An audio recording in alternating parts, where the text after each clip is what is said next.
ప్రియమైన సహోదరి సహోదరులారా, మీకు శుభవార్త. 2025 సంవత్సరంలో మొత్తం 365 అంశాలను మీతో పంచుకోబోతున్నాము. జనవరి 1వ తేదీ నుండి ప్రతిరోజు ఒక అంశము మరియు దానికి సంబంధించిన వాక్యమును పంచుకుంటాము. దయచేసి ఆ వాక్యములను వినండి, ధ్యానించండి మరియు ఆశీర్వదించబడండి. దయచేసి సబ్స్క్రైబ్ చేయండి మరియు మీ స్నేహితులతో పంచుకోండి. ధన్యవాదాలు.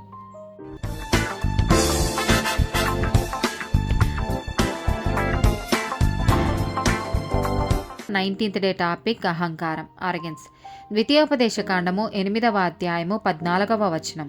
నీ మనస్సును మదించి దాసుల గృహమైన ఐగుప్తు దేశంలో నుండి నిన్ను రప్పించిన నీ దేవుడైన యెహోవాను మరచెదవేమో. నెహమ్యా గ్రంథము 9వ అధ్యాయము 16-29 వచనాలు. అయితే వారును మా పితరులను గర్వించి లోబడనొల్లక నీ ఆజ్ఞలకు చెవియొగ్గకపోయిరి.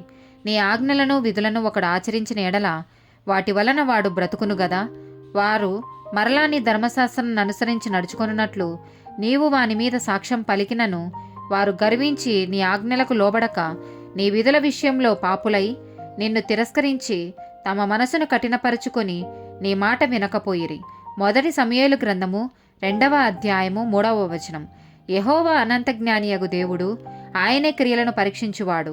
ఇకను అంత గర్వముగా మాట్లాడకుడి, గర్వపు మాటలు మీ నోట రానియకుడి. ద్వితీయోపదేశకాండము 17వ అధ్యాయము 14-20 వచనాలు.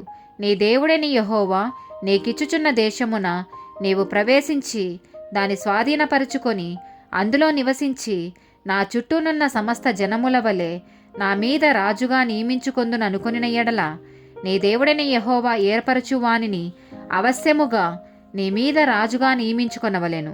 నీ సహోదరులలోనే ఒకని నీ మీద రాజుగా నియమించుకొనవలెను. నీ సహోదరుడు కాని అన్యుని నీ మీద నియమించుకొనకూడదు.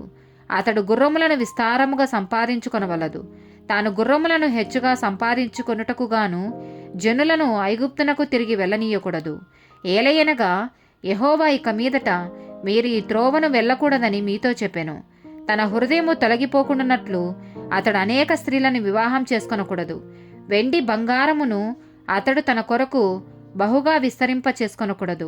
మరియు అతడు రాజ్యసింహాసనమందు ఆసీనుడైన తరువాత లేవీయులైన యాజకుల స్వాధీనంలోనున్న గ్రంథమును చూచి ఆ ధర్మశాస్త్రమునకు ఒక ప్రతినిధిని తన కొరకు వ్రాసుకొనవలెను.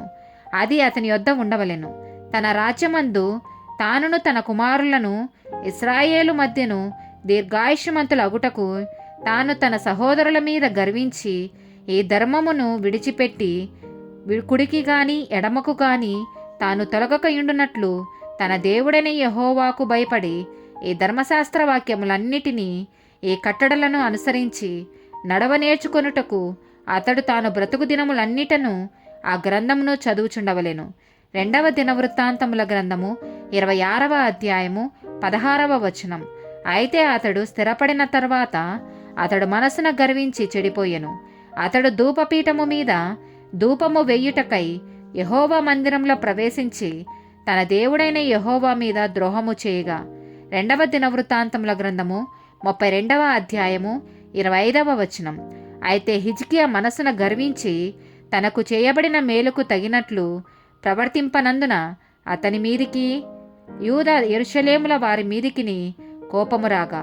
సామెతల గ్రంథము 8వ అధ్యాయము 13వ వచనం. యెహోవా యందు భయభక్తులు కలియుండుట చెడుతనము నసహించుటయే.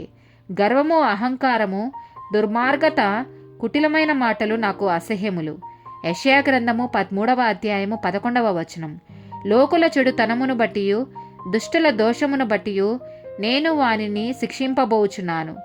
అహంకారుల అతిశయమును మాన్పించెదను, బలాత్కారుల గర్వమును అణచివేసెదను. ఆమేన్.